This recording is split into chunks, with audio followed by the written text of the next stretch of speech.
یک شبی مجنون نمازش را شکست، بی وضو در کوچه لیلا نشست.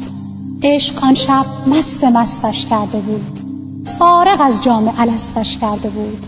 سجده‌ای زد بر لب درگاه او، پر ز لیلا شد دل پر آه او. گفت یا رب از چه خارم کرده ای؟ بر صلیب عشق دارم کرده ای. جام لیلا را به دستم داده ای و اندر این بازی شکستم داده ای. نیش در عشقش به جانم میزنی، دردم از لیلاست آنم میزنی. خستم زین عشق دلخونم مکن، من که مجنونم تو مجنونم نکن. مرد این بازیچه دیگر نیستم، این تو لیلای تو من نیستم.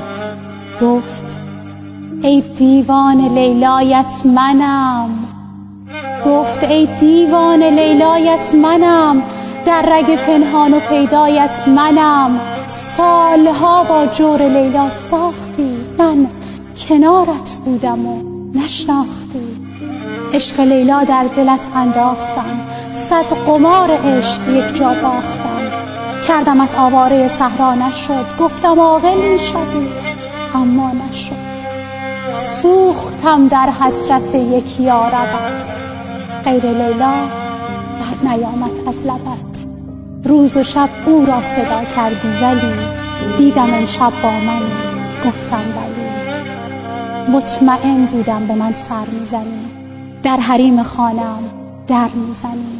حال این لیلا که خارت کرده بود، درس عشقش بیقرارت کرده بود. مرد راهم باش تا شاهت کنم، صد چو لیلا کشته در راحت کنم. کسی که با خدا باشه طعم عمیق و واقعی خوشبختی رو میچشه.